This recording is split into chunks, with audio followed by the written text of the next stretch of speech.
Right, welcome back to another episode of the Stock Car Podcast. Today we are back in the Superstox and we've got plenty to talk about. We have got Michael Green, multi-champion by the way, in two different formulas, which we will get onto. First of all, like we like to do at the beginning of these Stock Car Podcasts now, I like to tell the guest what I know about them. And what I know about you, and I can... makes my point proven looking at the wings that I've got in front of me. In F2s, I remember seeing you. Do you know how I first saw you on R Factor on the game? All right. And I used to drive as... Yeah, you had a white car? Was that your brother's car? Yeah, all white. All white car when I was bright red wing. Yeah. And it was on the R Factor game when I used to do the online racing. So that's how I first saw you, Green. And would I have been racing against you then on R Factor, or did you just see a picture of it? Oh, no.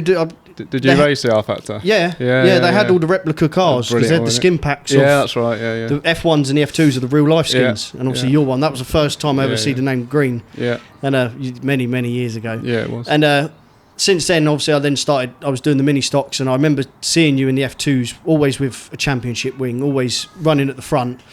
And then I didn't really see much of you when I was obviously busy racing, and then all of a sudden, a good few years ago now, I remember going around to a few of our group that raced saying, "Oh, Michael Green's going into Superstox." I was like, "No." It's like, yeah. So obviously, straight away we're like, "Well, he's going to do well." Right, yeah. 100% he's going to do well. You know, you've got an F2 multi-champion going into Superstox that normally do well. Yeah. And it didn't take you long. In my head, it was like less than a year before you'd straight away got in there and started, not dominating, but you got in there and put your name forward. I'm here and I'm going to take over, basically. Yeah. So that's as much as I know about you, Michael Green. What we like to do as well, starting off with, is early life. What was it like when what was your first memory of racing? What was your first memory of actually starting to race, as well as going to the meeting? Yeah, my earliest memory was, I was probably about 3 or 4 years old. My dad started when I was 3-year-old, 1993. I always can remember, something sticks in my mind with Bolton. It was a track in Bolton, and it's long gone now. Yeah, long gone. Be a Tesco or something now, and or something like that. And we parked in the pits, and you parked, and you could see the track from your van when you parked. If you got in a good spot, a bit like Ennisford now. Yeah. But I was too small to see over the wall, so there was a wall around, and I couldn't see. So what we used to do is get the trailer ramps, and me and my brother used to set the trailer ramps against the wall like a ladder. Climb up to the top of the ramps, and that's how I seen the racing. You remember that? I always remember that specific track in memory, and my dad got his first win there, and that. But I was only 3 or 4 year old, and that sort of sticks in my head. But I was always at the racing. Always. Never ever missed a meeting. My dad did it for over 20 years, and I was always there, watching and learning. Was that always F2s? So my dad only ever done F2s, yeah. Right. Yeah, so he was like 93 to probably about 2011, and then he stopped. So from 3 years old, you remember going up and down the country with your dad? Yeah. That was all you ever done? Yeah, all we ever done, and it was full time. My dad done it as much as anyone else really, so we was always, school Monday to Friday, then racing on the weekends. Yeah, especially with it being F2s, it is every weekend, isn't it? Yeah.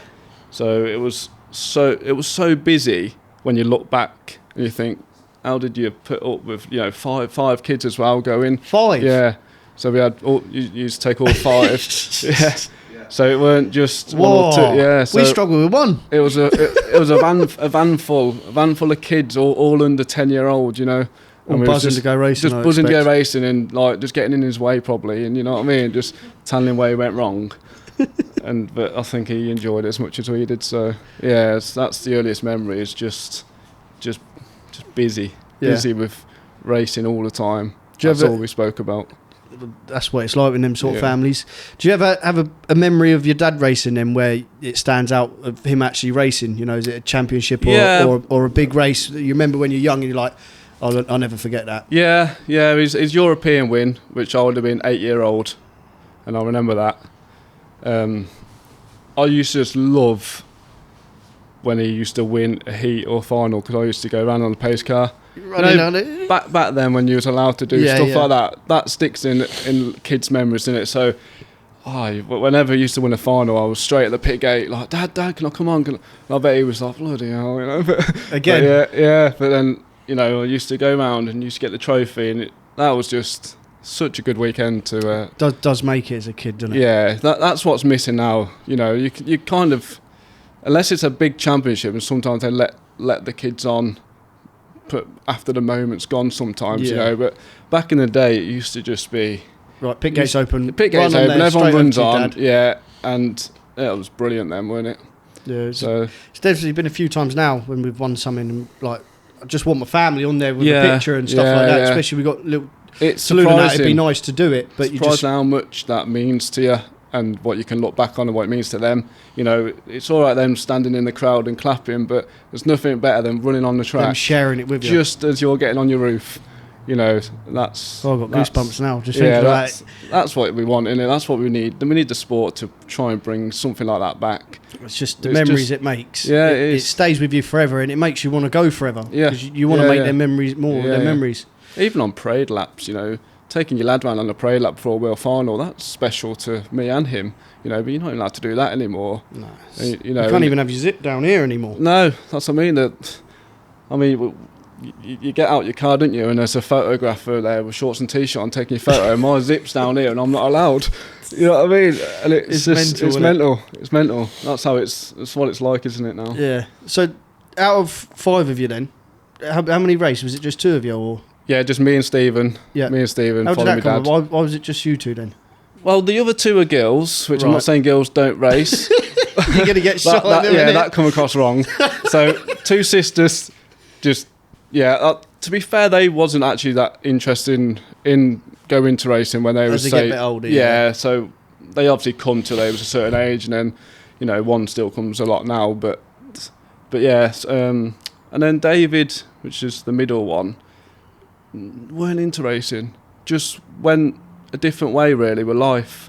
You know, he liked to go out on weekends rather than going racing, and people like that probably think you're mental doing what we do. You know, even though he was in the family, but he's seen it firsthand, and he was like, God, you're mental that you're doing. Why are you in the garage 5 nights a week and then you're going away weekend? Yeah. I'm going to go out on the piss. Yeah, and that was his sort of attitude for a few years. And like, even though he don't go racing a lot, once a year he might go, but he knows everything about it through social media. Mm-hmm. So he knows everything about racing, and he comes across like he's dead interested.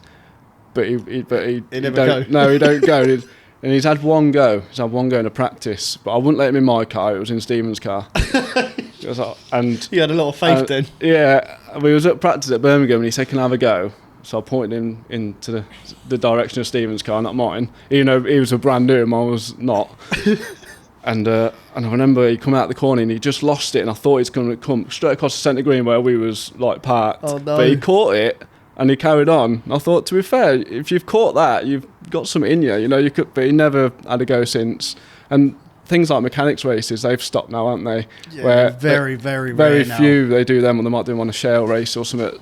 So that would have been good for him, because that's how just Stephen's give him a blast round. Yeah, if you just say, like, it's a mechanics race, and it's going to be a bit of entertainment in it, isn't it? Because everyone's just 100%. First time doing it, all over the place. Yeah, so. It's a shame he hadn't had that opportunity, but no, he's never done it. So it's just 2 of you then, so, took to the ropes. Yeah, Stephen did it literally on his 16th, I don't know if it's his 16th birthday or it was the week after, maybe, just when he was 16, and he won his first ever race. Won his first meeting? Yeah, which is probably go down in history, really. I don't know who else has done that, but his first ever heat, and he won. And that was something. Crazy. That was mental. He was literally 16 at Birmingham. So is he the old one? 1999. Yeah. Yeah. So he's 7 years older than me, I think. Right. Okay. Yeah. So he won his first ever race. Do you remember watching that? I don't actually remember it. I don't actually remember it at all. So I'd have been 9. So, but no, I don't remember. I remember his car. He had a brand new car, and my granddad and my dad built him, and that was really nice. Purple. I would normally, you know. Purple and silver, and it was really nice. But funny enough, actually, on that meeting, I remember him crashing in the final, but I don't remember his heat win. So I remember in the final, he was going for 3rd with, I think it was Barry Golding on the last bend, and he went for him and climbed over his bonnet and didn't finish. And I remember that. I don't know if I remember that from him actually watching it or like a photo afterwards. But I remember that more than him winning. But I've got the video of him winning, and so something so special. Oh, definitely. That's crazy. Yeah. So he started in '99, and I say he was really good. Really good. Was he better than you?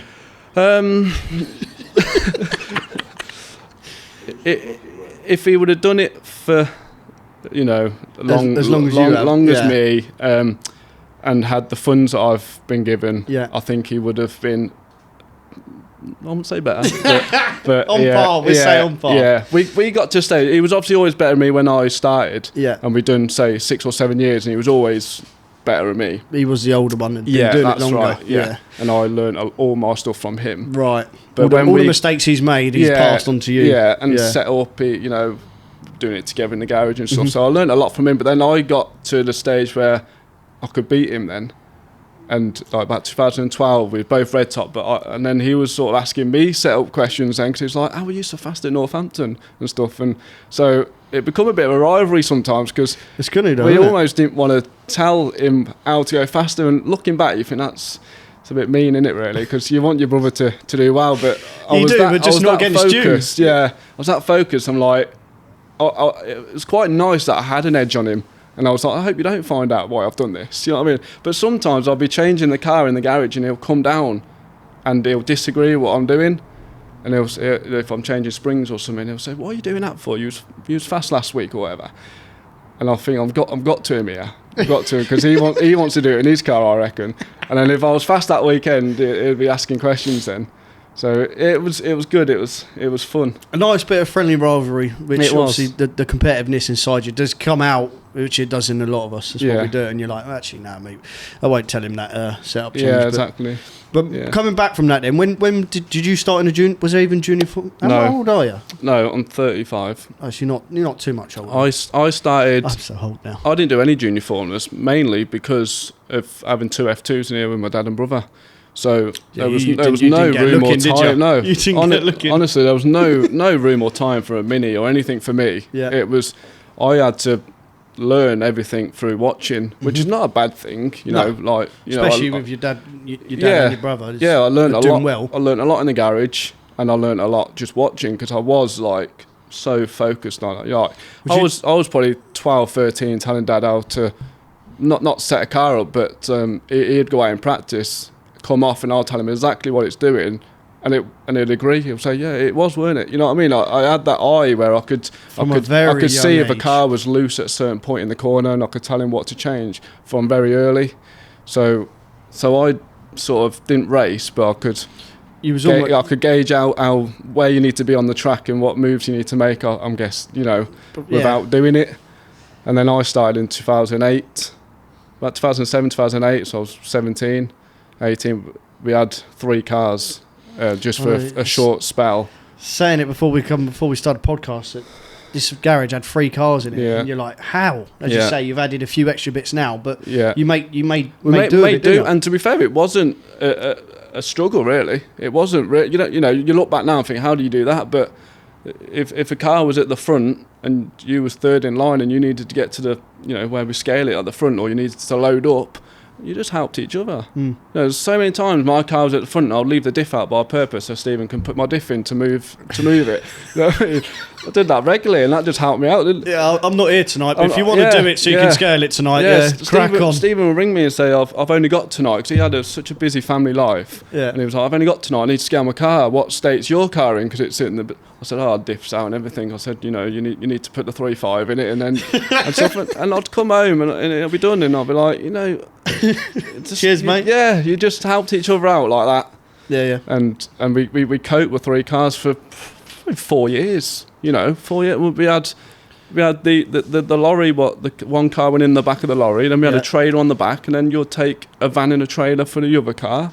And thinking about it, it's mental, isn't it? Three F2s to one meeting, and so you all in here preparing the cars. All preparing, and then you get to the meetings, and you can imagine how busy you are with 3 cars, and I was only just starting, so I needed as much help as I can get from me dad, if not more. And there's tyres everywhere and stuff. So I think that's why my dad stopped in the end, because too much stress.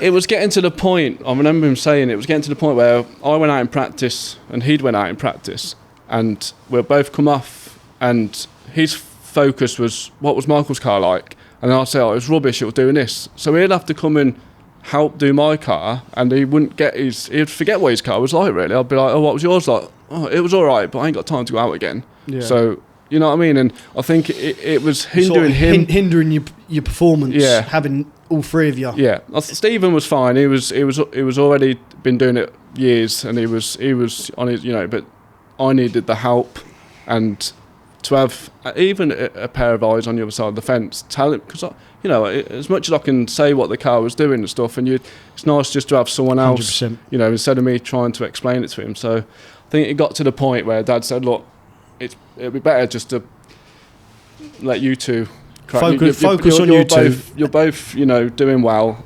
I've had my time. The thing is, it'd been easy for you to do that if you'd have seen Michael actually giving it 110% and actually really wanting it, you know, putting his own mind into it and as much as he could, and as you say, it is hindering you and you're like, well, he does really want to do it, so it probably wasn't as hard for you to give it up as, you know, if he was half-hearting it, you'd be like, exactly. No, I'd rather do it than you do it. I'm spending more time. More fun watching Stephen and Michael do well. Yeah. You take not be packed in. Yeah. And you'd have seen me trying, you know, That's the main thing. I was in the garage, I was going to the meetings, I was wanting to do it, where he could have said, well, you're not trying as much as what I am, so I've still got it here, you know, and I could have then said, well, I'll step back for a year or two, then let you have your last blast, but it worked out that, you know, he put everything into me then. You was ready, and that really helped me out massively. I just shot up the grades. So from when you started then, obviously there was three of you in here, you started F2s. How long did it take you to get up to speed? Because as you say, you've been telling them how to drive for the last 4 years. Yeah, I'll tell you what, it was the biggest shock I've ever had. Really? That you could, because I didn't do the junior formula, so this is straight into Brisca F2s. Yeah, from 10 to 17, you're watching every meeting, you can imagine hundreds of meetings, and you're telling Dad how to drive and how to do it and how easy it is, basically. And when you get in there, I could not believe how hard you could do the fastest, well, what you think's the fastest lap you could do. You know, and the red tops are coming back, and you just think, I'll never ever get to that level. I've got what I've got, and to me it's fast. So how on earth do you get to that level? So I just remember the shock of how to get up to speed with them boys, the top ones, and I went up the grades one by one, which I think helped. So I went white, yellow, blue, red, and so it wasn't like you're white to red and then you struggle, then you're back down to blue, then you're still struggling, and then you're stuck in blue most of the time. I went one by one for 3 years of, you know, but what I will say, when I got to red in 2010, I never ever dropped again. So I went white, blue, red, white, yellow, blue, red, and then I always was red. So that's which is an achievement. Yeah, I Definitely. think I've never had to think, I've struggled from red, I'm blue next week. I'm buzzing on blue. Yeah, I've always kept red from 2010. But I think the slow 3 years of going up to red really helped understand the grades, because every grade's different, isn't it? Yeah. You know, like everyone says how mad blue top is. You think it is, isn't, you know, and every grade's different. White top, yellow flags seem to hinder you all the time. Always. You feel like you could have won 10 more races a season if it weren't for yellow flags, because how many times you do your race, you get away, yellow flag, and then you come somewhere like second or third. Blues and reds right behind you. And the phone call on the way home is like, I would have won if it weren't for a yellow flag. That's all you get in it when you're a white top. And when you're a red top, you're like, bring them yellow flags out. Why is there not enough yellow flags? We need yellow flags more. 100%. So every grade's got its unique things, and you experienced them all slow enough, because Yeah. I've seen it time and time again, especially if you win a championship early, that's even worse. Yeah. If you win that too early, you just get hindered. Yeah. And you end up on, like, you know, low points, and you're just getting left at the back, and you're like, I can't do anything. Sometimes you see like a yellow top win a championship, and it's a great moment for him, but you do feel like, with the experience I've got, I feel like you're going to have a rough 6 months now, because you're going to start, say with me at the back, and you're going to really find it hard, and then you'll start losing interest in them because. So as much as you know, winning the championship, that's great, but sometimes there's a time and a place to do it. I think definitely. I've seen it a few times with 1300s when a yellow roof wins it.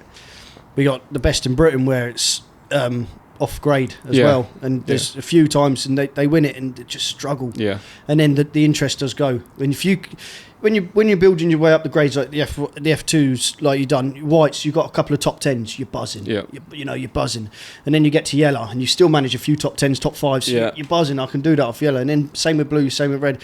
But if you're just not getting any results, that's it. And these you're going week in, week out. Some of these championships are graded order, aren't they? Yeah. You know, and normally in a grade order race with a championship, them reds are just smashing each other up at the back, and you do get the low graders win. Always. And you know, and you tend to race with your grade as well. I've always found you do well from white, and then you go up to yellow and you think, oh, I can catch the whites easy now, but last week I was racing with them. And then you go up to blue, and then you're racing with the blues and you're catching the yellows easy, and I think you just race with your grade. 100%. I always say that in all the videos, you know, if I only got 6th but I was the first red or superstar across the line, that's a good race. I think it's got to the stage now where if you beat the red tops, you kind of take it as a win. Yeah.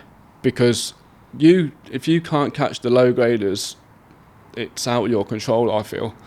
You know, if a white top gets away, because they've got the same equipment as us now. You know, a lot of people say that. And F1s, F2s, Supers and stuff now. They're all the same. Like everyone's got the good engines, stuff. everyone's the same. And, you know, you mess around at the back for 3 laps. If you beat the cars around you, sometimes you have to just say, look, we've done the most we can there. You know, 100%. You're not going to catch these white tops sometimes, and especially at certain tracks. Certain tracks, it's very hard. It's a low grader track. We used to have Arena Essex. Yeah. You'd race around there, wouldn't you? In the minis. That to me was a low grader track because it's so big and I so can't much explain why it was. Yeah, we used to go there a lot when I was white and yellow, and I had my first win there. And if you was a red top and you come 5th in Heat 1, you're probably going to come 5th in the rest of the meeting. That's how it seemed to be. It was quite boring for the fans, I think, because there weren't much action. But I loved it. Absolutely. I wouldn't have liked it as a red. When you get your first win there, it's going to be up there, I just loved that track. And I remember, my first win, 2008, I think that was my first season. Yeah. I got my first win. I remember there was a yellow flag. I was miles in front, and there was a yellow flag with 2 laps to go. And Ian Chalkley were behind me. And always see how well he remembers his first win. It's funny, isn't it? You remember so much detail. And I thought, I can't go when they think I'm going to go, which is in turns 3 and 4. So halfway up the back straight, I went, which caught everyone out, and I don't know how I didn't get docked, but I went, and they sort of come with me, but I caught them out, and I ended up winning. And they give it to me and stuff. And I remember coming back to the pits, and the only person I moaned was Stephen. You should have won that. I still had my visor up, and I weren't even ready for that. And he said, "You set off." And I was like, "Oh, sorry," because I think he was in like 4th or something. I thought he had a chance, and it cost him a lot. The only one that moaned was his brother. Yeah. You should have won that. Yeah, he said, you went way too early then. How they not dock you? That's the only way I could win. And they didn't dock me, and I thought, bloody hell. Yeah. So then, that's your first win. When did you realise that you could then fight for the titles? Because obviously you made your way up to red eventually. So, because red roofs, good enough, but then to find that last little bit to get you to the superstar status and the championship status, I mean, I can imagine in F2s back then was very high. Tough, yeah. I mean, you were racing against some big names. Yeah. So at what point did you then turn? And before we get on that, did you have a new car when you first started? Or did you... No, I used my brother's old one to learn in. Yeah. My first new car was that white one in 2010, that all white one. Yeah. That was 2010. That was my first RCE, first brand new car. So you had your brother's old one? I had my brother's old ones while he was moving on to new ones and stuff, just to learning and crashing, because they were a bit more resilient. You're always going to. Yeah. And then 2011, so I made red in 2010. 2011, in that same car? Yeah, in that same car. 2011, I felt quick, but again, not a championship winning quick. At this point, as your dad? My dad's left now. My dad's packed up literally that year, so 2010. And we went it all comes together. Yeah, well, we went. My first championship, it wasn't a major, but I went to Northampton and I was fast round there, and I won the Whale Masters, which is a big trophy over there. It's still here now. That is a big trophy, Yeah, isn't it? 2012, and I won the World Masters. Is that the meeting after the World Final? That's right. Yeah. After the F1 World Final. Yeah. It's the meeting after that. The F1 World Final was at Skeg that weekend. I remember going to watch that, and then I think Lee Ferris won that from the back. And then I went to Northampton on the Sunday, and I won the World Masters. And that was the first, I made sure I got the sticker on my wing, World Master Champion. You know what I mean? Even though it weren't a thing. But you got to do it. And I thought, and from then on, but then the majors, the big majors was 2017 really. And they all seemed to come at once. It was a while then. Yeah, if you're a top name in, let's say, 2011, one of the top. Well, the thing is with F2s is, say you've got 4 majors a year, but 2 or 3 of them could be on shale, and I never raced shale. Oh, you didn't do shale at all? No, not at all. So we had to... Did any of you? No. Always we've all had a championship on someone that lent us a car. Right. Yeah, we've all had a go. Like I did a World Final at Kings Lynn on shale, and I did 1 meeting before that to practice on. Yeah. But no one's ever had a shell car here and took it seriously or such. So you rely on the fixtures coming out and say the British has to fall at a track that you're racing at. Sometimes it was Cowdenbeath. So, we'll go up and compete, but we're not as fast. So I always found the championships, apart from the European, which was always at Northampton, which I always tried. Which was always tarmac back then. Yeah, but that was a grid draw out the hat. So it had to all fall in your favour. So I found we weren't racing for championships back then as such. We was just trying to be so competitive at your domestic meetings and stuff and try and keep Superstar maybe all year or something like that. And then the European and UK is your 2 what you know where it's going to be every Northampton, Skeggy. Your World Final, that could be at Hennisford, but then your semis could be at Kings Lynn. So it never really worked out for us that, because we didn't do shale. Just doing tarmac, it didn't really fall enough us. Times in your favour. No, not at all.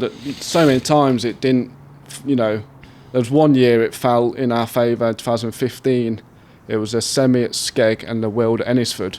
So we was gearing up for that, but unfortunately we went to Holland a few weeks before that and had a few problems with the post-race scrutineer, and so we had a ban, so I had to miss the World Final, which was the year it could have been, and that we didn't get told to the day of the semi-final, so it was the week before this. The Holland, I think, was a week or 2 before, and they stripped my engine, and we rushed around and got it all back together, and went to load up to go to Skeg, and we got the phone call saying you can't race. Why did they take something away? Did they? Yeah, so the clutch and the flywheel were 200 grams underweight, which we know 200 grams is a box of Maltesers, and it was chucking it down with rain, so that wasn't the reason I was fast that day. But yeah, so the clutch and flywheel were 200 grams underweight, right. So they give me a 6-month ban, and that was probably the only time I thought I felt a bit cheated on. Really, I thought I could have had a good go there. Every other year, it never seemed to fall. Never felt good enough. And that year, and I was on the front row for the semi as well. I did all the qualifiers. I tried. So it was just unlucky. But in that race in Holland, I took the lead, and Wim Peters spun me out. It was chucking down rain. And he spun me out, and I got back to 3rd. But they still stripped my engine for 3rd, and that happened. I thought, I didn't know it was underweight, but I thought if I got 4th, I'd have maybe been world champion that year. But, it's just how that was. The stock car gods was not on your favour, as we like to say. That's it. And that when that sort of stuff happens, you do doubt. Was that 2015? You think, is it ever gonna happen?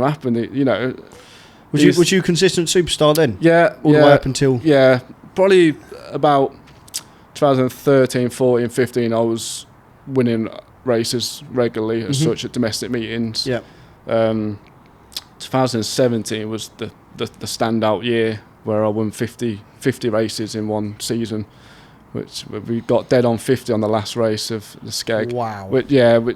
Which was just unbelievable, and I managed to win the UK and European. 50 races. 50 race wins. Yeah. You don't even do 50 meetings. I know. How many meetings did you do? We probably did around about 50. Yeah. We won every time we went out. Every meeting. You could. So you normally got 4 races in there. 4 races, and you could say if you win one one, but then if you had a meeting where you didn't win one, you'll probably win 2 the next week. And it ended. Well, you would, yeah. Well, you say it like no, it ended, everything just fell together. Oh, the car was unbelievable. Was there anything you found prior to that season then that was the standout thing? You don't have to say it, obviously, but was there something where you thought, we just altered out, we tweaked out, we put that on instead? Or was it literally just not really. Everything fell into place? Not really. I had a very strong engine, which you come across, because you get what you're given, don't you? Yeah. And, you're not gonna say, oh, the engine's not quite as good, I'll go and buy another one. You sort of run what you've got. That is for that foreseeable, yeah. And so I had a really good engine. The car was just on it, and I don't know if it just... His number that changed. Did you take your brother's number? Yeah, I took my brother's number, yeah, I took my brother's number, and I sort of raced, maybe I raced a bit different, maybe I was more determined to do the number justice. Could be. Something What like that. was your number before then? 115. Right, yeah. Yeah, I was 115. Brother was 154. And your dad was... 15. 15. Yeah, so I took his number, but... See, that's... And that was Could be. It was just one of them seasons where... But you the thing is, you're on a wave, aren't you? And no one can stop you. No. You know what I mean? When you've got that confidence boost as well, you drive that bit better. The confidence I had, it was like, no matter where I went, what track I went to, I weren't going to get beat. And that's it's so hard to get that. You don't just... You don't lose it, but you don't just pick and choose when you want to get that back. It has to be a consistent rise up. And as you say, if you've had a good start to the season, because is the UK early for you in the F2s? July. No, it's not too early. No. But you have a good start to the season. You're like, we've got a bit of momentum here, and then you get the UK would have been first. Yeah. You get that and you think, this could be it. And when the car is beneath you, I always say to Dad, when the car's beneath me, I'll go and win. Yeah, well, that's a confidence thing. We'll be straight up there, and I'll be fighting for the front. And if you've got that week in, week out, you're like, no one's stopping me. Well, you see someone bang, yeah, gone, bang, I think that's the biggest difference. Is you don't sit behind someone for a lap. Yep. It's bang gone, bang gone. You know they're not going to come back at you because you're too fast. There's a group of 4. You're into them all, and that's the mentality I had. And say I won the UK qualified pole. Gordon Moody was behind me, and he obviously was the man. Yeah, and I thought, and I thought he was probably sandbagging in the heats. And I thought, there's no way I'm faster than him in a championship. I never have been. No one ever has been really. And we went into the last heat. There was 3 qualifying heats, and we went into the last heat, and we was joint on points to get the pole position. Yeah. And we started side by side at the back, and I did think, I wonder how much he wants pole. Because I'd never raced with him at that level. Where I'm thinking, what's he thinking about me? Am I really a threat to him? Yeah. And he's going to probably deal with me in this heat. So you're going to go out the window. But I was on such a wave. I remember we started side by side. I was on the inside in the last heat, and on the rolling lap, I put him sort of against the wall on the rolling lap, going into the corner just so I can get a slingshot. Yeah. And he didn't like that. And he come in at me on the first bend, and I thought, but I didn't think anything of what I did was wrong. I just thought that's what, so he come in at me, and I thought, he wants pole position, obviously, he's trying it. And we did the race, and I won the race, and he was on the outside of me, and I just drove away, really. Honestly, like, he couldn't have an answer for me in the UK. And then the week after was the European. So he wasn't sandbagging. He just wasn't as quick that day. Fast. He was on it. I was just fast. Yeah, and I think he knew he had his hands full. And it would have been a scrap if he'd have tried to come past. Yeah. So I remember winning that, and then literally the week after then's where the European is. So it's within 2 weeks. We always had the 2 busy meetings, which are brilliant. Like, looking back now, everyone what come over from Holland and Ireland stopped for the 2 weeks, done the Skeg, and then they done the Northampton. Yeah. So it was my brother's memorial on the Saturday, so that was of the European weekend. So we did that, and I managed to win that for the third year. I knew he was going to say that. I knew it. That he was going to win that, yeah. I won that for the 3 years. Like, it was only, literally, I raced for it for 3 years. I won all 3, which was just unbelievable. I know. How many times do you try your hardest to win any race, and something don't happen? And in them 3 races, and no one give it to me easy. They do draws out of the hats for your grades, And I thought, oh, maybe in the box, you know, they do it in the box, so no one sees. You just line up against the fence. They just call you. I thought maybe they'll sort me out and put me on pole. You know, like it's my brother's race, isn't it? This is the first year, and they put me at the back. And I thought, oh, okay. It's not going to be like that then. They're not favouring me. And for all 3 years, and that race has been going on 10 years now, and you've got people like Gordon Moody hasn't won it yet, and he tries every year. You know what I mean? He wants to win it. The first 3 years. And I've won it in a row. 3 in a row, and then it went to Shale and I never competed again. So it was unbelievable to have that story. That could be a documentary to me. That could, you know, you can make a story of that, couldn't you? Yeah, well, every year you go in there and you could be well fine, you could be whatever, but your brother's memorial race. And they're also different years, you know. I had 3 different cars done it as well. You know, it weren't the same car. You were at 2015, you might not have been as fast as 2017, but I managed on that day, on that track, I managed to win 3 different years. You can't write it. You cannot write that. And then on the Sunday was the European. So we, out of the hat, went up to the box, drew number 1. And I thought, and Gordon drew behind us, so that was the only downfall really. It was like, oh, we're there, but we've got the best behind us, so and he saw me drive away. He saw me drive away last week. Exactly. He ain't gonna let me drive away this week. So we did the same formation really on the grid, and I did just drive away. And you know, credit to him, he said he would have had to do a kamikaze move to get me, which probably would have risked his race. Yeah, he would have been out. And the guy in third would have won. And so he he's on about last bend? No, just any time in the race. Any race, yeah. He said he didn't want to chuck it all at me and give it to someone else. He said, you know, he uses, because he's very clever, isn't he? Oh yeah. I remember a story with Gordon in Venray. It was Venray. I didn't go. It was before I used to go, but he was chasing Wim Peters down in the Gold Cup, and Adam Ruby were third. And halfway through the race, Gordon must have thought, I'm not going to catch Wim. But Adam was catching Gordon. So Gordon thought, the only way I can win this race is if I let Adam through. Adam hopefully catches Wim. They have a tussle and it brings me back in. I don't know how many other stock car drivers would think like that. But he let Adam through. And on the last bend, Adam took him and Wim out and Gordon come through and won. And you just think, like, you know...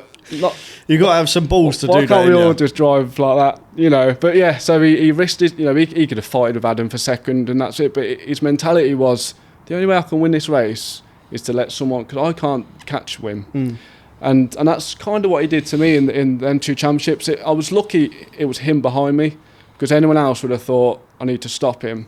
I'm going to kamikaze him. Kamikaze, he'd take us all out and someone else pick up the pieces, and that's how people drive. Because you do see it time and time again in the big ones, and they'll go for the move and they both just go yeah. That's what you'll never see me risk my own race to take someone else out. I'm very calculated like that, and unfortunately, not everyone's like that. So when we've recently been the fastest, we ain't been finishing many times, but the person taking me out's not finishing as well, you know. Yeah. It is what it is. The thing is, that's a proper winner's mentality. It is. I think we were just lucky we was racing with Gordon. Yeah. I think that was the biggest key to winning them 2 championships, because you needed to be left alone on that first imagine bend. that, trusting a Scotsman to win a championship. I know. Must have had a respect for me, mustn't he? He trusted a Scotsman to win the title. Yeah, so we managed to secure them. Yeah, secure them. And then after that... And say, go on... I remember putting a post on Facebook. I was on meeting 47 and there was 3 meetings left for 3 wins to get me 50, you know. And it ended up being on the Grand National at Skeg. And the last race. I was on 49. I didn't win in the heat of the final. And it come to a national...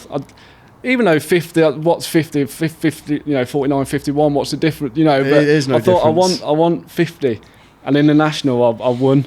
And I'd done donuts after the flag. And I think everyone was like, what's you doing donuts for? but it was it's a Grand National. But that was my 50th win in one season. Wow. And yeah, that just... But the thing is with F2s, they used to change the rules so much. And I know they've settled down quite a bit recently. I know they've changed tyres and stuff, but they used to... Basically, they picked on certain drivers or a car builder, and they used to always get to the end of the season and you always had to have a big rule change what affected you. So that's why if you was at the front, yeah. Yeah, and it seemed to hinder. I know it hinders everyone, but it affects different people.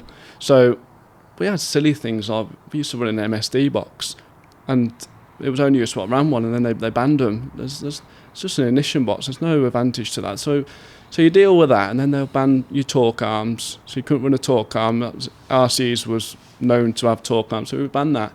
And we had twin master cylinders, and I really got on with a twin master cylinder. We used to run side-by-side brakes, inside and outside, and I really got on with that. End of the season, 2012, I think that was, they banned that and went to a single cylinder. And so you always had these problems with F2s, I felt. And that year in the 2017, when I done so well, you think you're dreading what they're going to come up with. I've just had the best season I've ever had. Yeah, can we just have They're going to start picking on this car and me. Yeah, you've left the rules alone for like some people for years, and they've had a good run. Can you give me 3 or 4 years? Give me the run. Yeah, and I remember Did they? No, they didn't. That winter, they wanted to bring the Z-Techs in. They wanted to, but they didn't want to ban Pintos. Yeah. They wanted to give them a 6 month or so run off. So they said we're going to run rev limiters in the Pintos. So I think it was 8,000. Which one's naturally Which one was faster? Was I think Pinto. Right, I think Pinto at first. So they wanted to put They brought the Vantar in for 17. Yeah. So they brought. So at end of 2017, they wanted to introduce Z-Techs. Yeah. You didn't have to have them, but the only way they could make the engines similar is to put a rev limiter on the Pintos, so we couldn't scream into 8,500 and get an advantage really. Yeah. So they wanted to do that, and then they brought the van tyre in, what we called it, which is a tyre on the outside rear. You only could use it on the outside rear, and it was probably 2 inches bigger than any other tyre on the car. Yeah. So they wanted to bring that in. So Dave at RCE said you need a new car for Let's compensate for it. Yeah. So I was gutted to get rid of the car what's done me so well. So we got a new car, and you get it all ready for March, and then they say, we're not bringing the rev limiter in now till middle of the year. Well, I've sent my engine away and got all the cams changed because I wanted the cam, because I'm not allowed to rev it now. Yeah. So we altered all that, and then they say, we're not bringing the van tyre in till Good Friday, which is April.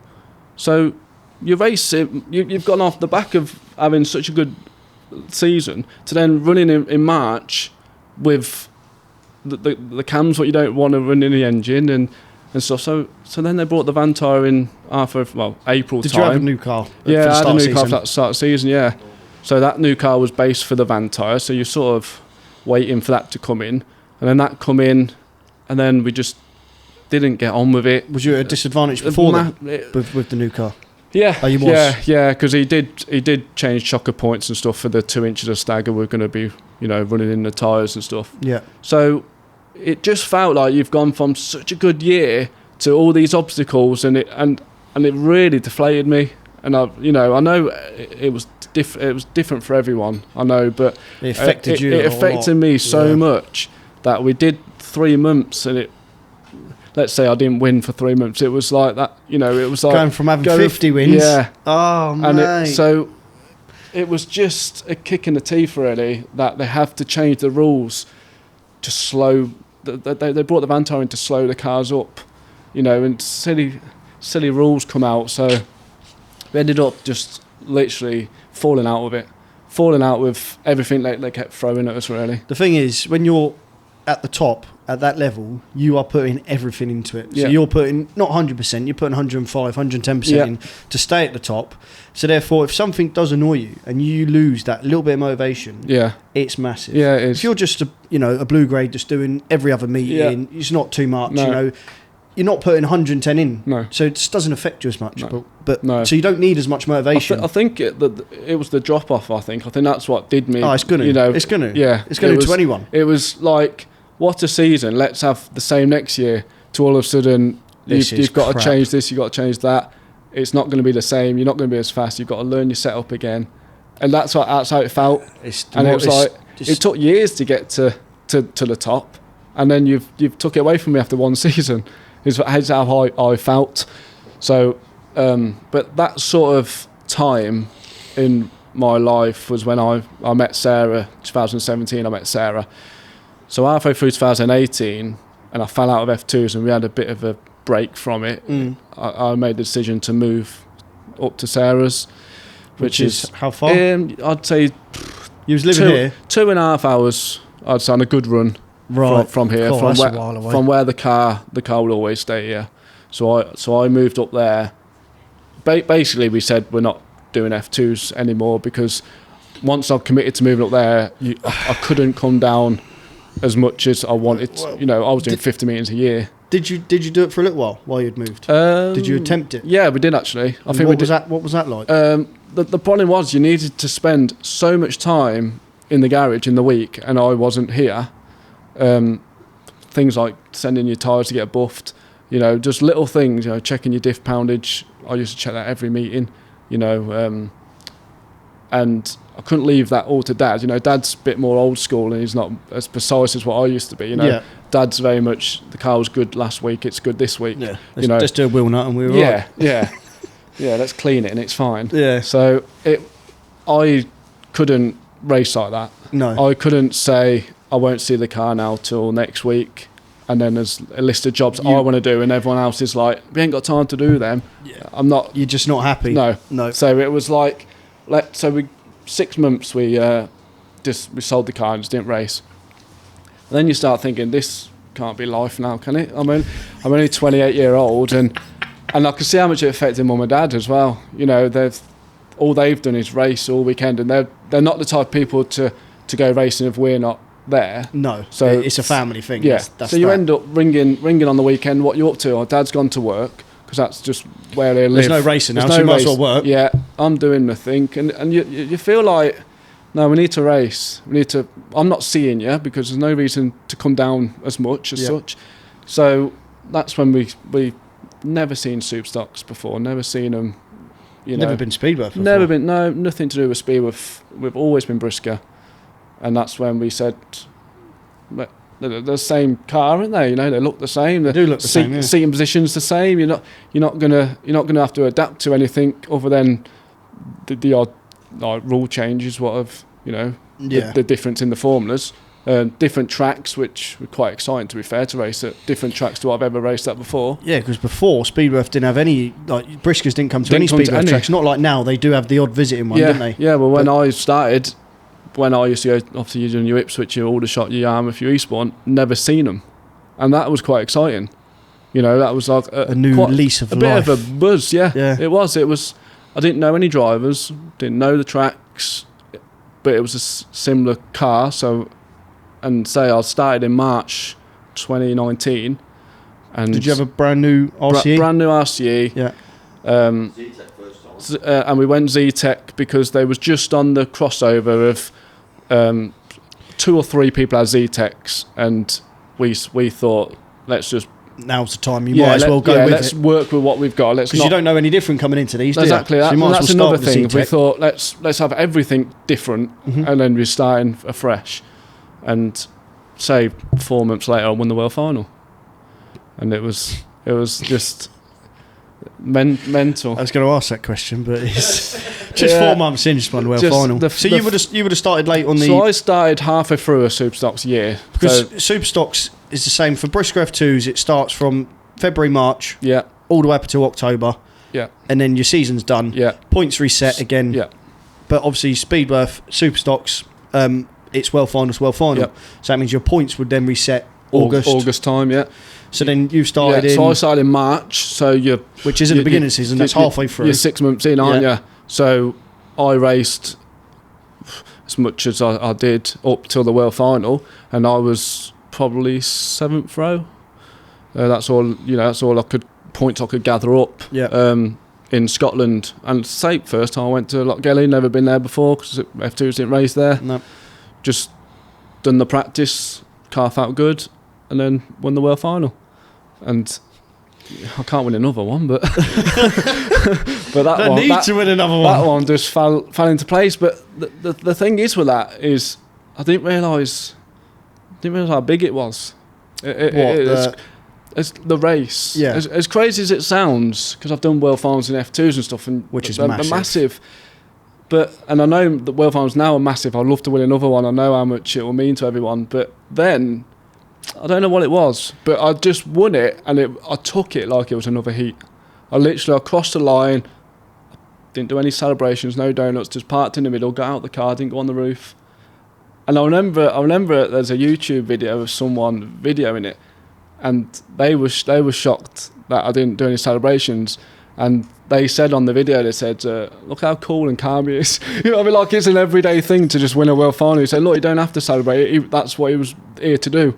And you know what I mean? And it wasn't, I don't know what it was. But to you didn't really see Superstox as being that... No. When you've done F2s at that level for so long, as you say, you look at Superstox, I can imagine... Yeah. You look at Superstox and think, oh, you know, they are national, but they're not as national as what an F2 is. And they don't... you know, I know they bring the crowds in. We do get massive crowds. Your older shots and stuff. I don't know if they're here to watch us or the bangers or the hot rods, but we do have big crowds. I do appreciate that.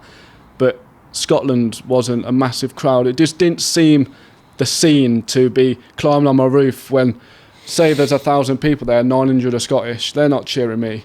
You know, it just especially not in your first season. It didn't see the environment. No. So unless Gordon's in the crowd, especially when Scottish finished second, third, and fourth. Oh no, you'd have been booed. Yeah, and I thought I haven't collected any. I haven't got any fans really. I'm 6 months into this, and no one's probably seen me before. So it just didn't seem. I know what you're saying. I probably wouldn't have got a reaction from anyone. I'd have felt a bit silly, but I now appreciate how big it is to, you know, when you get back and you paint the wing gold and stuff, and what an honour to race with a gold wing. Oh yeah, and then obviously your next few meetings will be different because everyone will be coming up to you. Oh, yeah, you're right, Michael, exactly. world champion. Sponsors. That was the big thing. I never got sponsored in F2s, no matter how well I did. I mean, I got sponsored by like family and friends and stuff, you know what I mean? But we never had that big sponsor and stuff. No. And in Superstox, within like 6 months or something, people like Dolphin Travel, what a massive sponsor he is to me, you know. I can't say all the sponsors because I've honestly got too many and I don't want to leave anyone out. Just leave it at thank you to all of them. Yeah, thank you to all because I have... There's a massive part in it. Yeah, and I never had that in F2s, and I don't know why. That's weird, isn't it? Why? I don't know why. F2s are... I think F2s are bigger. Yeah, I agree. I don't know whether it's just these certain people didn't go to the F2 meetings and they're just... I don't know what it was. The thing is, if you've got a lot of people that sponsor you that are Speedworth people... Yeah, that's it. Then they're only going to sponsor Speedworth. They're not going to sponsor you if you're in F2 if they don't even go watch F2. So it's just been in the right place, right time. That's it. Because if you think of my sponsors, which again... I don't want to miss anyone out. So they are all from Speedworth, aren't they? That, you know, you'd say like Dolphin Travel. They're hot rods, aren't they? You know, that's what Mal does. So he wouldn't have seen me in F2. So no matter how well you've done, so he's not interested. No. And the thing, racing against Gordon, probably he got all the sponsors, didn't he? Like, there weren't any for me. Here and all. Yeah. So yes, I've been picked up and sponsored so well. I don't know if that's because of the world final, just the trajectory of 100%. How it was. It's going to be you coming in from F2s, big F2 boy. You know, you've come in and ruffled some feathers straight away. Stamp your name, and people are going to. Yeah. People in that way are either going to hate you or they're going to love you. Yeah. Well, what I say is, if you get a reaction from everyone, whether it's love or hate, you've done your job, haven't you? In a stock car race, you've done well. You know, if you get boos and cheers, you know. You've done something right because they care, don't they? Yeah. You know, and that's how it is, and definitely. So that transition, then we carry on with the Superstox in a minute. That transition from F2s to Superstox, you had 6 months out, a year out? Yeah. I think I stopped about maybe June time, and then Superstox in March. Yeah. So what is the biggest difference? I know there are a few different rule changes. You've got tyres, you've got the way the shockers are mounted and stuff like that, or is that all come together now? No, shockers are the same. Shockers same so and the they mounted. weren't allowed inboard suspension for a little while and stuff like that. On Supers? Yeah. Oh, I don't know. I know when I come, obviously F2s it was inboard, and then I come to Supers and it was inboard, so that's all I know. Changed it, tyres are different from each formula, and that was the biggest thing because we was on the Yokohamas. Very grippy tyre. Very, very grippy. Yeah. You could go into the corner very hard and it will stick. So that was the big difference with tyres and the lock diff. Yeah, because you'd have had limited. And limited slip diffs, diffs, which you could play about with the poundage and the ramp angles and stuff. So you could loosen a car up. You could set a car up with your diff really. Right. Okay. It got to the stage where that was the most important thing on the car, as such was how your diff is set, and that's why I checked it every meeting, because if that would have dropped £10, you'd notice a difference. And then you'll be chasing the car. Right. It was that important. Whereas in Supers is a lot diff, leave it. which is a pain, because you have to, your diff, and then you have to now work around the car a lot. So setup wise in Supers is twice as hard to get it to be perfect. Where I found in F2s, we pretty much had a setup for every track, and you knew what you was going to get. Mm-hmm. Where in Supers it seems to be, it's harder to get it right. It's a knife edge. It's either right or wrong, or you're on after the bangers or you're not. And there's so many more elements to getting the car right. And I think that's why you can be so hot and cold. Yeah. One race you can be the fastest, and that don't. The problem is the confidence thing. What we were saying, you can't build on the confidence, because you go out in heat 2 and the track's a mess from the bangers, and then you're miles off it. You think, I can't get on that wave anymore, because things are just too many other elements now. Yeah, there is. Where F2s, we used to, you was on with F1s majority of the time. Very rare it was bangers, and you just knew what you was getting. If you was fastest in heat 1, you had the confidence to say, I'm faster than heat 2. Where now it's not like that. There's too many different factors. Yeah, definitely. And then, is there any setup changes other than the diff? Then are you changing anything else differently to what you're doing F2, or is it still your spring poundages, your pressures? Very, very much the same, really. So it's not much difference. Far away, no. Not much difference. Just you've got to just change a few bars more than your F2. Your F2s, all your bars are very much set, and that was it. Where in these we're having to change a few more bar angles, right, just to free the car up because of the diff. Mm-hmm. And tyre size is a big thing. So in F2s, there was all the same size. Yeah, I keep getting told these Hoosiers, and they don't come the same size. Are they meant to? The thing is, when you buy them, they write on it a size, but I honestly don't know why they bother with the ink, because it's nothing like that. Every single tyre comes up different. Well, why? I don't know. So they're all everyone's saying it as well. They're all different. So you got to buy your tyre, and then you measure it, and you think, oh, I can't pull it there because it's too big. Honestly, that's what it's like. Yeah, and because I'll come down on a Friday to do my tyres for the Saturday, I'm relying on them going the size I want them, basically. Because if you put a tyre on and it's too big, what do I do now? So all of a sudden, then you've got to change your inside and put a bigger one on to compensate. But then you also need 3 outside rears, the same size ideally, just to make your life easier when you get to the track. If you start setting 3 up in all different sizes, and you're having to scale each one and check.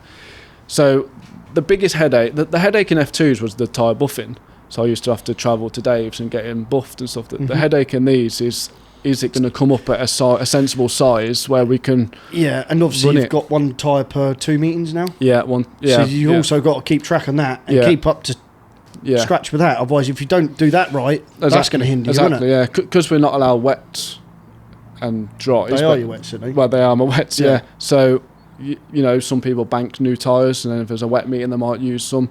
But that's a risk, because then you've sacrificing a meeting where you ain't putting a new tyre on against people are. So it's a bit more mind games now. It is more mind games, and, but you don't know if others are banking them. You don't know if they're what they're up to. So so you've got to do your own thing. And but that's a problem in its own, because that mate, he might be really quick, but you don't know. He might have 3 new tyres on that meeting because he's banked them. And then you're like, we're struggling. Exactly. But you're not struggling. He's just put 3 tyres on. Yeah. That's the thing, isn't it? It's a bit of a nightmare now. Yeah. So I don't agree with banking tyres, but how can they police it? You could register a new tyre and crash in heat 1 and not race again. That ain't your fault. Or no, that's it. And then next meeting, you've got that new tyre still, and everyone else has done free racing on theirs, and they haven't. So you can't police it. It's just whether people are doing it or not. I've never banked. Well, I'd say never. I have banked a few new tyres, but not to stock up for a wet meeting or something. It'll be like if it's a meeting before a championship and you're allowed 1 new tyre, I'll bank it. So I've got 2, which I think everyone would probably be Everyone's sensible enough probably to do doing that. it, Yeah. But other than that, I wouldn't sacrifice 4 meetings to get 4 brand new tyres for a meeting in 6 months' time. I might be wet. I'm not like that. No, that's fair. But fair it is. enough. But that is the biggest headache with supers. Yeah, is the tyre. If they all come at exactly the same size, I think it'll just be easier, a lot easier. But they obviously can't make them. Clearly not. Can't make them like that. They've been doing it long enough, and they know what they're doing. So Hoosier is a massive very brand. popular thing in America and all sorts. So it is what it is. Hopefully one day they get on par with it. But Yeah, for the minute, even if they're just within an inch of each other, you can work. Oh, are they not even within an inch? No, not even an inch. No, oh, no. Some come up very small. Some come up very big. Some you have to blow up to get them very big because they're very small, and and they don't allow you. What we do is just buy a tyre, and that's your tyre you're going to use. So if that don't come up the right size, you struggle. Where if you bought 3 or 4, you could say, oh, that's come up small, but that would do for 2 weeks' time at that track. Now I'll blow this one up and see if, because I run different sizes for each track. Yeah, so you can buy you as can many buy as you want, and and then just register whatever one you want. Yeah, that's right. But we don't. But then how deep's your pocket? That's exactly 140 quid a tyre. It's like you ain't going to go and buy 4 or 5 just because I want a particular size this week. So might get all the same size. Exactly. So we tend to just buy as we go and make do with it. Yeah, and that's the biggest headache is I haven't got time in the week to really be, like sometimes they'll come down on Friday night when I've been in here for an hour and they'll say, oh, how are you getting on? It's like, this is a long night because headache with I've got this tyre that's come up at this size and it's not matching me inside, so now I've got to change my inside to try and match me outside. And bear in mind, he ain't touched the rest of the car yet. He's just swapping tyres. Yeah, and but it's critical. You see, it is critical because of the lot diff. Mm-hmm. So after the World Final, then, which you won in your first 4 months. Yeah. What was it like after that? Because you would have been a red all season straight away, wouldn't you? Yeah. So I was leading up to it. Yeah. Started as red and raced off red. Won the World Final. Won the World Final. Yeah. And then was it winning? Yeah. Is it? I say as easy as what it has been sometimes in the F2 to win and get to the front. It is, or is it harder in the Superstox with the amount? I'd say the last 3 years it's been harder. I can't say. I know no one can say if they're going to win or not, but the confidence sometimes you have, I could sort of say to the team, I'm winning the next race and that's it. And when I used to say the F2s, 9 times out of 10 I did. Right. I haven't been able to do that for a long time. Right. It's so unpredictable, and let's say with everything, and it's so hard. It's so everyone seems fast. You can be fastest on lap times, and you think, well, you're the fastest car, but you can't make the half a lap up to win a race. No, that's right. It's. But when I first started supers, I was in my first meeting. I got second in the final at Ipswich, which was good. And then I went to Aldershot, which is, again, I've never seen the place, and I won all 3 in my second meeting. But I was starting at the back of the grid as well with Jason Cooper. So that was like, oh wow, this is going to suit us. I'm gonna go from that 27 season now. This is my second season. This is the next season. That was it. So then I was on the wave very early with Superstox, and I think that's why I won the World Final. So with one attempt basically. Yeah. It's and I did win quite a lot. Probably my most successful season, I would have said. Your first season? Made my first season for domestic wins and the World Final. And then last season with this car, when it come out and I got the British and the European, that would be, to win both of them on the same season. Same season, complete different tracks, different countries most probably. Yeah, it was Scotland and Ireland. Yeah. So that was good to win both of them and have both of them on the wing at the same time. Were good. I missed out on the silver. That one there. That wing there. Yeah. Missed out on the silver that year, and then obviously the gold at Hennisford when I lost on the last lap. So it was almost like I nearly got all 4. Nearly had the triple. Yeah. Well, it would have been all 4. Yeah. It would have been all 4 if I secured the silver that year as well. I lost out on that last meeting because I don't want to go into too much detail, but Speedwith didn't tell me it was last meeting. And we was level on points going into the last meeting. Yeah, that's always a grey area all the time. I don't think they know when the cut-off is. No, because we go to a meeting one time and they're like, oh, there's no point racing next week. in Eastbourne. Why? Well, it's not for points. No, but it's got to be for points. No, Speedworth's told me that means not for points. And like, but you can't just not race for anything. Could be points for next year, maybe. Like, no, that's what they're saying. But no. There's no point. You're like, well, who knows? Who's making up these rules up? There's no statement. I know exactly what you're saying because it's happened in 1300 as well. Nobody knows when the cut-off is. No. Sometimes it's a month before. Yeah. You've still got another 2 meetings before the World. And they're like, no, because of the cut-off. Well, this is what I didn't understand the rules because I was new into it. So when I first went for the silver, which would have been literally my first season, after my first full season, I rang Gavin up and I said, when does it start? When does it finish? He said, well, it started in August and it finishes the month before the World Final. And that's how we phrased it. It was the month before the World Final. So if your World Final's August, we know it's end of July and that's it. The last meeting in July. Last meeting in July, that's it. So I went off that for 3 years of that's how it was and it never was a problem. But this particular year when me and Chris Bradbury were going for the silver. Did you win in them 3 years? I won, yeah, I won. In them 3 years? Yeah, 2 I won. Right, yeah. 2, yeah. Me and Chris Bradbury were going for the silver and we just finished the British at Lochgelin, so I won the British, and there was an Eastbourne on the Wednesday after Scotland, which was in June. This is in middle of June, and the World Final at Hennisford's the first weekend in August, like 3rd and 4th of August. So I thought, well, we've got June, we've got this Eastbourne, we've got July, there's 2 meetings in July, and then that's it, it's World Final. So we said we won't do the Eastbourne because the engine was in bits from the British. Yeah. And we sold the car. We sold the car from the British. I'll get onto that because I wanted to ask you a question about it. Yeah. We sold the car and I'll miss the Eastbourne, but the new car would have come out for the meeting after. So we said that's fine. So anyway, but me and Chris were joint on points, level on points getting into Eastbourne. So I missed the Eastbourne. Chris done what he did at Eastbourne. I think he won Eton final. Oh, and then I got a phone call saying, "Oh, Chris has won the silver and it's over." And this is end of June. I said, "Well, the World Final's in August, and you told me it's end of July." Like, no, because it's at the first weekend of August, we're then having to cut it short, and it's now end of June.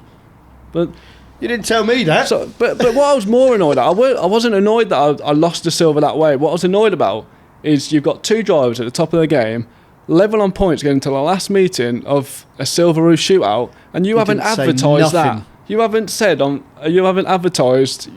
You need to get here because this is going to be a spectacular kick-off. Yeah, and when I didn't book in, I didn't even have the courtesy to ring and say, "Are you going to try and fight for this?" Yeah. And I just felt like it was all a bit under the belt that. So I'm not 100% sure on what the rules are and when the cut-off is. We just base it on it's around the World Final, so you need to be ahead 2 months before the World Final. That's annoying, that was annoying. You know what? It's annoying for you, right? Because you didn't win it. It's annoying for you because you didn't have the chance to win it. You didn't have a chance to fight for it. No. And it's annoying for the spectators. That could have been massive. You'd be like, 1 month to go. Chris Bradbury, Michael Green, 2 of the biggest in the sport at the minute, are going to go at it because they both want this roof. They've raced all year, and it could have been. That would have been. You've done 12 months of racing. It level on points on the last meet. You couldn't have written a better story for Speedworth, but they didn't. A little interview before each one. Yeah, do you know what I mean? But they missed the trick and I didn't turn up. You missed the roof. And it looks like I weren't bothered about it because I didn't turn up. I can't imagine they think that. It's just it's just how it was. Imagine Bradbury if he knew you didn't turn up. He's like, he'd I'll get an 8th here and have one. Yeah, that's it. He'd have probably made 3 bumpers in a week thinking I'm going to turn up and I didn't. He'd be like, this is an easy meeting. Oh, no. Yeah, so things like that do... it does annoy you because there's the communication. Yeah, there's so much really more. They should have a date set in stone that season, really. The problem is what we've learned a few times over podcasts and stuff that we've done as well, is that they're so far stretched. They've got Speedworth, they've got so many formulas, so many tracks. So many. That they probably... It's annoying for you, but they probably didn't even have time to think about what they're doing. Whereas if it was more like Trackstar or, Skeggy, where they've got one focus... Looking forward to that meeting. And one thing in, like... They can work on it there. Whereas Speedworth, they are stretched so thin that they don't have somebody that's looking after Superstox that can relay to Dean or relay to someone to say, look, what's going to happen here? We need to do something here. That's it. They're all all running around like headless chickens in the office doing whatever. Yeah, exactly. Which is a shame. Yeah, because it could have been so much more than what it was. Yeah, exactly. Yeah. So that leads us on to what year was that? Was that last year? Yeah. That was when the World Finals at Ennisford last year. Yeah. So what I want to get on with that car. So you won the British at Logelli. Yeah. And then you sold the car. Why? The car. I remember what you said. You put it on Facebook saying, "Oh yeah, the car's won the British and the car's gone." I was like, you're at the top of the game, and you just won the biggest title. Yeah, really, the first time I won the British, which was a big thing. Because that was like the 4th title out of the 4, really. Yeah. So that was a big one to win. The car, I've obviously advertised it and sold it before that weekend by maybe a couple of months before. And it was like, well, my new car's coming in July. I want to do the British in June. It was take it straight after the British. Then doesn't matter how. Yeah, doesn't matter how I went that weekend. He was Scottish and he was Aaron Riddle, so he was going to take it from the track anyway. So it wasn't a case of like even we said on the way home when we drove home of just won the British and there's no car in there. We said, have we made a mistake here? Because who's to know? And that was like meant to come in July, which it did in the end. But we got to June and it weren't there. Yeah, and we was panicking. We was thinking, well, yeah, we've got the World Finals in August. We've got championships coming up, and it was panicking. Is it going to be good as well? Yeah. Speed Weekend, first time it come out, which is again a big, massive meeting. Yeah, no practice and national championship it was for us that weekend. So that was a risk.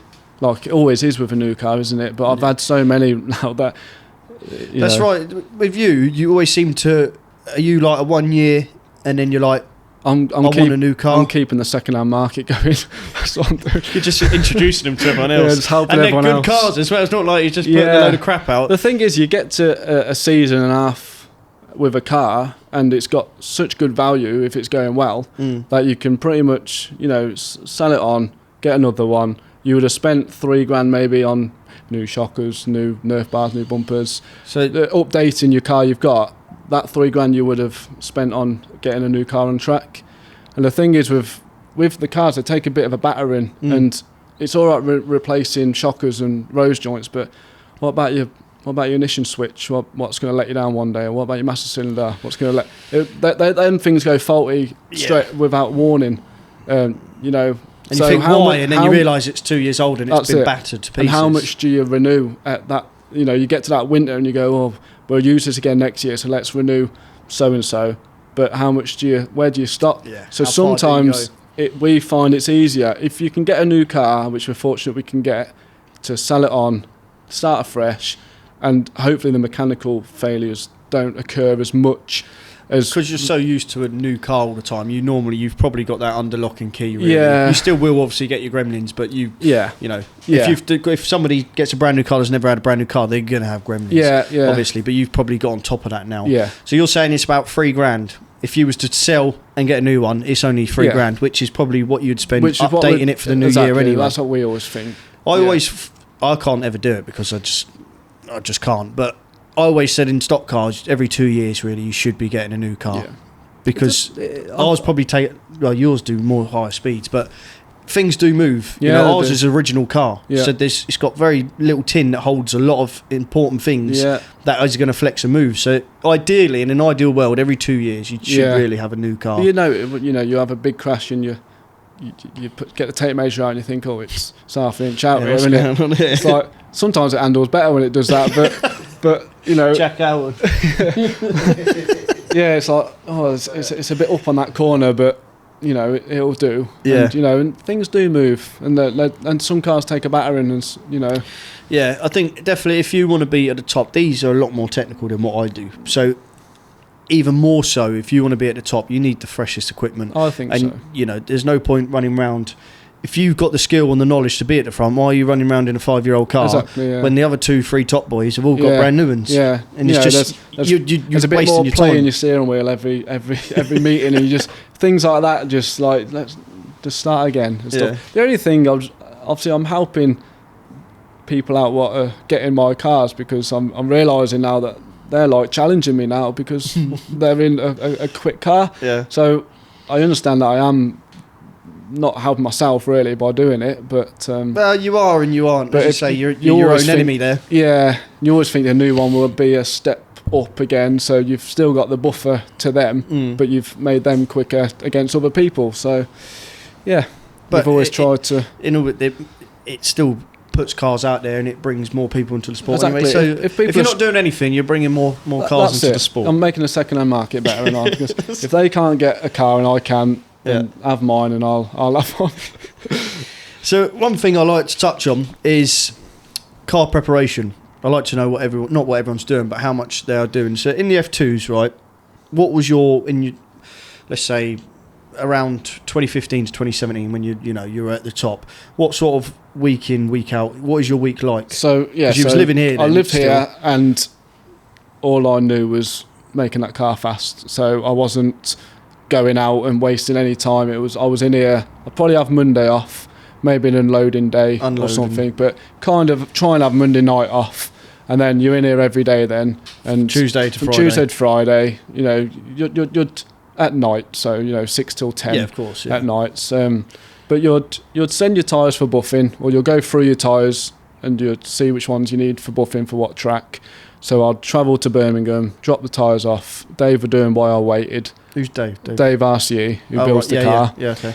So he'll do my tyres for me. Have a chit chat about because we used to go to the racing as well. So we'll talk about how the car's performing and what Was he a big part in getting you quick as well? Yeah, he's the brains behind RCE. He builds the RCE cars, which a lot of people have got now. Exactly. But obviously, you having a relationship with him and working with him on the cars, it was big too. Yeah. Especially in F2s, we used to come up with upgrades. We used to think about things together, and he used to always try things with us and stuff. When there was a rule change, I used to go testing and try, the different rules. So we used to have the tyre. So say Tuesday's a tyre night, which is, getting them all buffed and that.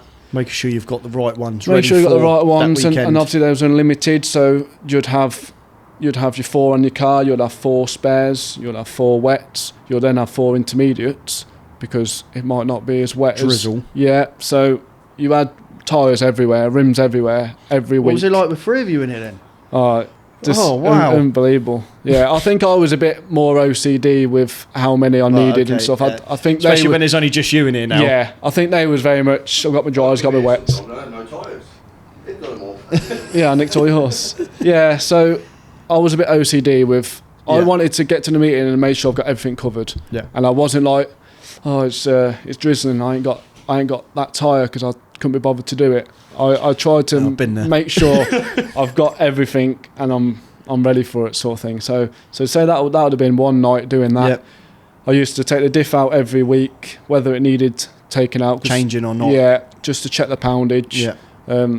We did have a stage where we tried to do it whilst it was in the car, but we didn't find it was as accurate.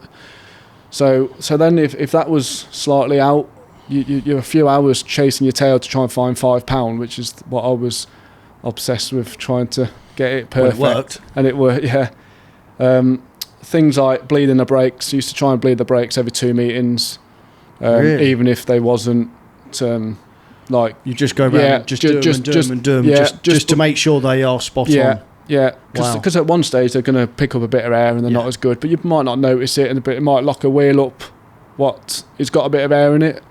So if you just go around every 2 meetings. I used to have an engine check. Used to do the cam timing. Used to check that every 2 meetings, make sure that it moved. Compression, ignition timing. Used to just make sure the engine was always at its best. And then you've got your scaling night, which would you scale it every single meeting? I've never been to a meeting about scaling the car. Never, even if it was the fastest in the last race and I've left the same tyres on, I'd still scale it, and for some reason I'll still change it back to what I think it should be, even though it was fast last. And I don't know if that's a hindrance or not, but that's in your head.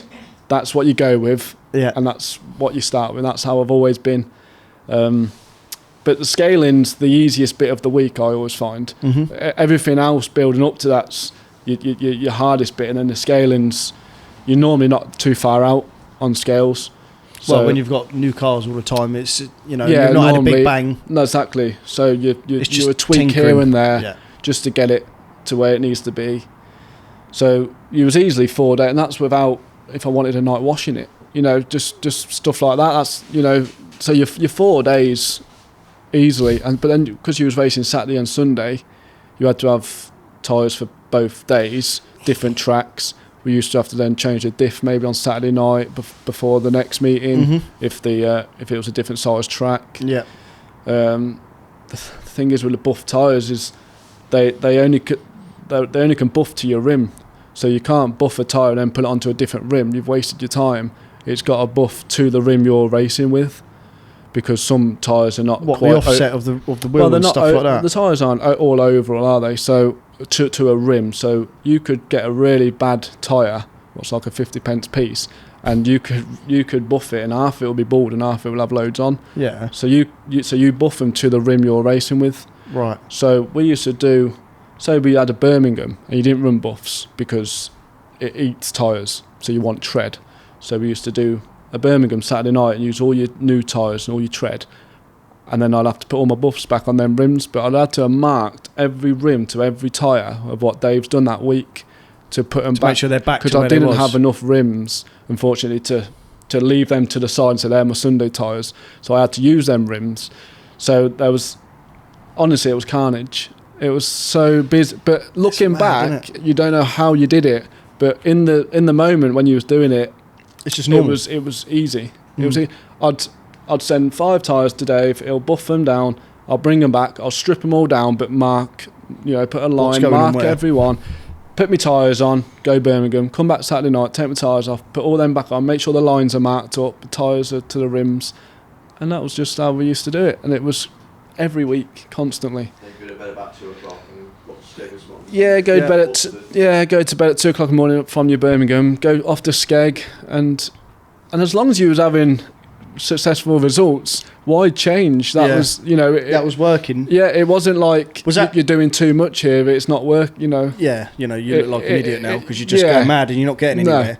But that obviously built up over time? You're like, I need to do this, and then that worked. So you're like, well, we need to do this, and then it become a thing where you was every Tuesday. It was like, I need to go there because I'm doing well. Yeah, let's not change that. I'll see you at Tuesday every week. I think that was what it was. It got to say when you start doing well, you try everything, don't you? You try hard, and I wasn't doing that previous years. No. It was almost like that year was when something clicked, and it was like, this is the time you need to spend on the car. Yeah, and that's what we did. We spent all the time making sure everything was right, and it showed in them results. Did, yeah, that's right.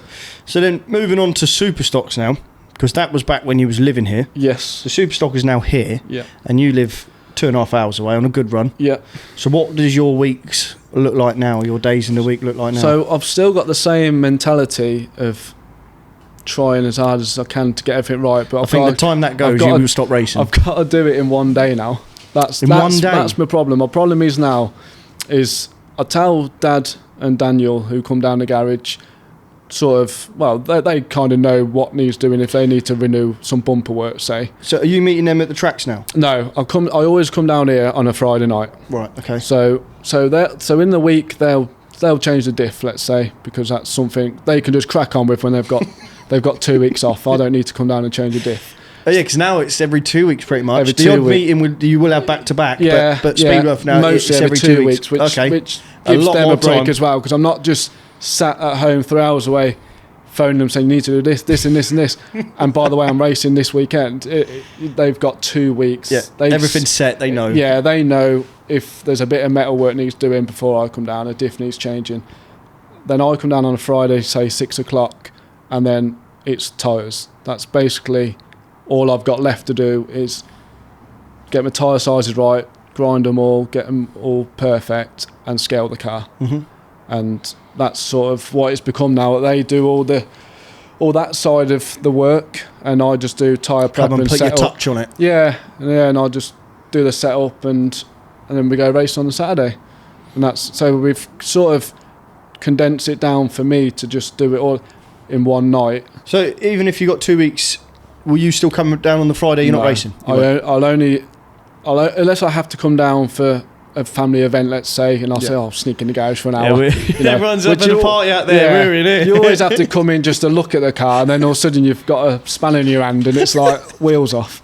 But everyone can relate. Yeah, that's the thing. But normally we try and just do it every 2 weeks. I'll come down when we're racing, because 6 hour round trip, I can't really be nipping here on a Wednesday night. It makes me feel ill. Even like the hour to Dad's and back, and when you're not feeling it and you've got to drive there. Well, the worst thing as well is you feel like you're against the clock then, because you get here in good time. You can get here at 4 o'clock. You think, oh, I've got a few hours to crack on here, but you start getting to like 8 o'clock. You think, 3-hour drive home now.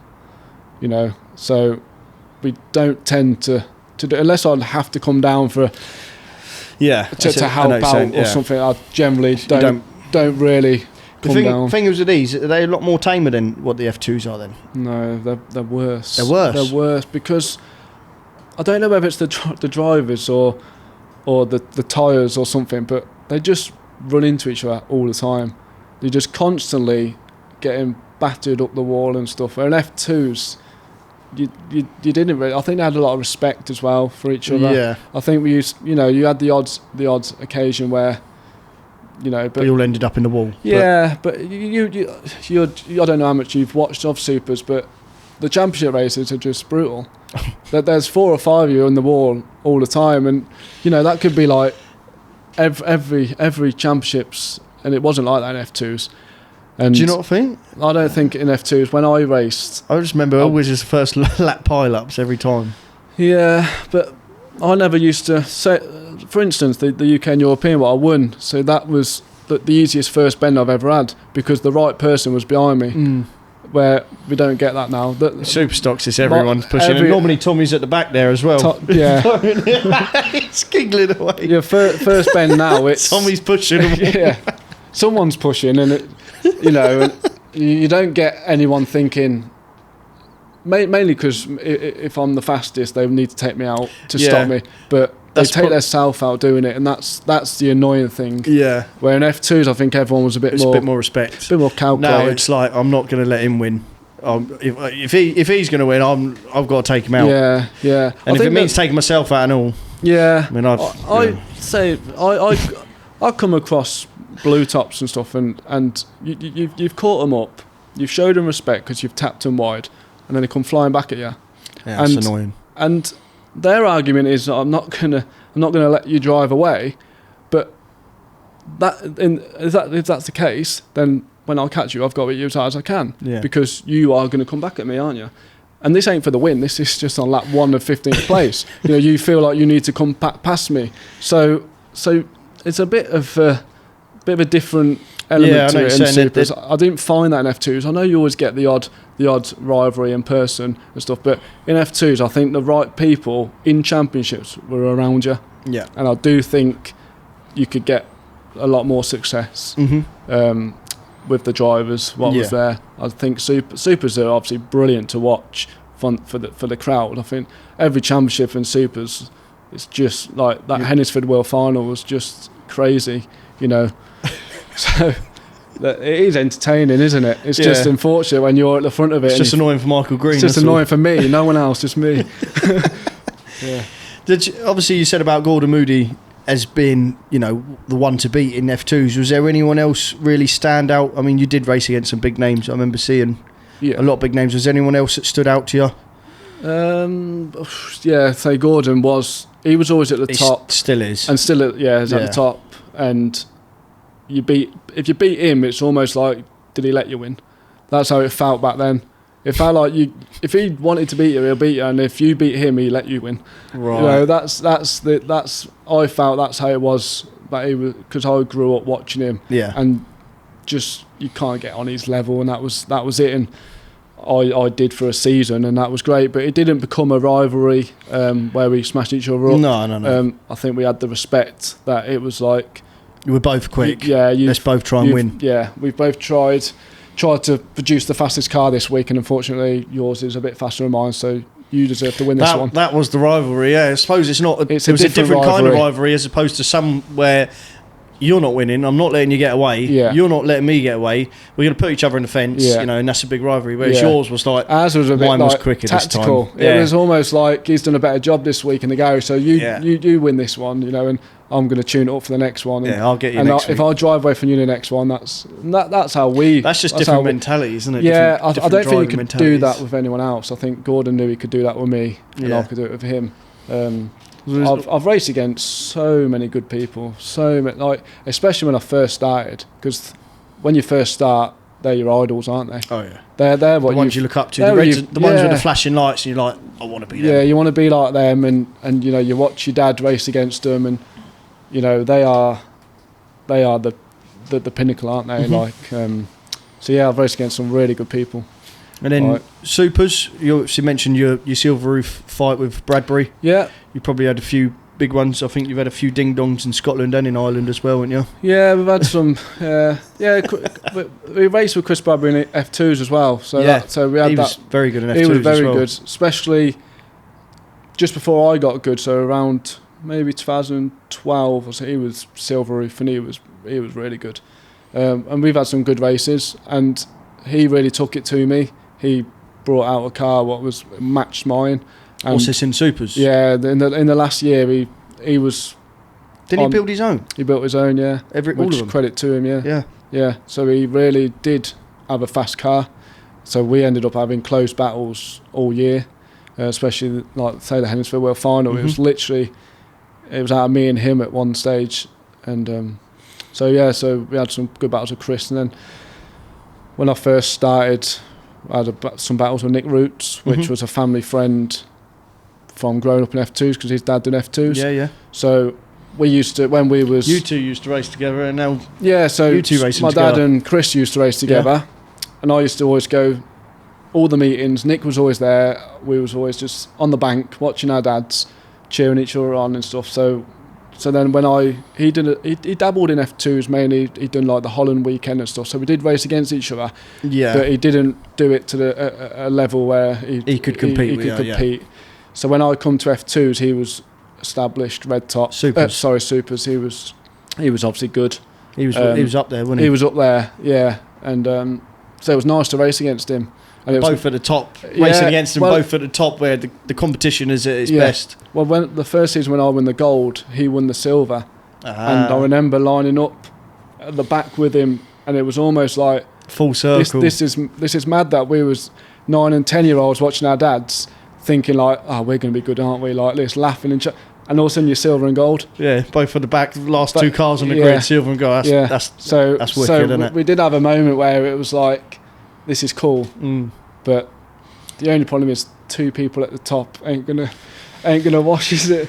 No, so never. Unfortunately, we've he sulked and went to national orders. Is that what we're saying? He ran away. Yeah, he didn't want it. No, his brother's doing all right in F2s now. Very good, yeah. Yeah, Dan's gone to F2s. So Nick's in the hot rods. So they're a family like ours. So I'm never going to walk away from racing. What. They just wanted a change. The granddad, the dad, the boys. They wanted a change of formula, and they're both doing well in what they're doing. So no matter what, they're going to be racing. That's it. Yeah. And I can imagine it's going to be the same here. Yeah. Well, the only thing is, it's all down to me now, isn't it? Yeah. So the day you say I've had enough, then we all stop. But I'm young. I'm 35. You know, let's see how long I can go on for. It'd be Dad what's telling me to stop, not me. It'd be too old to carry on. Have you got any future plans? Is it Superstox all the way for now? Obviously, the way that your life is at the minute. But this suits my lifestyle, and so we've gathered all the spares and everything for Supers. We're very geared up for Supers. Yeah. New cars come in, hopefully anytime soon. So we are geared up for Supers, but I keep thinking F2s and 2-litre hot rods, and there is other stuff in my mind. But it's sort of like it will be when I don't want to do this anymore. It'll be right. Well, the time it becomes unenjoyable. Yeah, and you'll know the time. Well, you knew it in F2s, didn't you? Exactly. Time's right. Let's just stop for a bit and reset and try something else. I can't see it being F2s, just because I'd want to get into that thing again of having 1,000 tyres and doing 50 metres a year. And I think I don't know if we can cope with that. The thing is with you.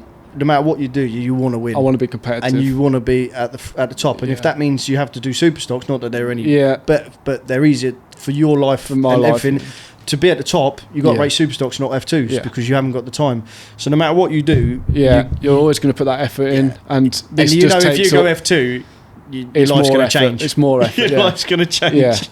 Yeah. So if I wanted to go to a completely different formula, which is not open wheeled, it'll be 2-litre hot rods. Right, okay. And I don't know why they I fancy them. But the only thing what stopped me from doing them is I don't think the family would enjoy watching them. Been a contact family the whole life, the innit? contact That's the problem. family. I think I'd come off with a smile on my face, and I think they'll all look miserable and want to go home. That's probably what's putting me off. I think Sarah's even said, if you get one of them, I'm leaving. So no, because she wants to see action and yeah, of crashing. course you do. And, you know, I think Chelsea would say the same. He's took you out. You need to take him out. But in hot rods, it's like you touched him, you've got loaded up, and it's like you rub wheels. I you've don't want to hear rubbed it. wheels. You got a black flag, and I couldn't. Nah. I don't think I could cope with that. I always hear bad stories about non-contact and the clickiness, and you know, he pushed me on last week, and so I got him back, and now I'm getting a black flag, and he's not. It's just like, just do contact. I think it'll be easier to let him sort of, because there's so many racing incidents I look at in 2 litre hot rods where someone's shut the door on someone, and all of a sudden that guy gets a black flag. They think that was a racing incident. What, this guy cut him up, and I can see that, but the officials unfortunately have seen it as he's tapped his back wheel and spun him out. Exactly. And I don't think I could cope with. I think I'll be up the box all the time, and them explaining to me why I've got a black flag. Yeah. Not that I'm going to wreck everyone, but no, just I know what you're saying. You're going to be trying to explain to yourself, no, look, I've raced for years. This is a racing incident. And I can't sit behind someone for 30 laps.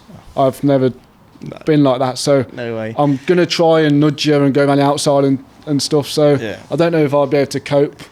It's Chelsea, I know 100%. She'd be like, why are we doing this, Kurt? Let's just go back to contact where you can hit them out the way. That's it. Yeah. You know, or they've got to watch you hold up 20 cars because you're not fast. Yeah.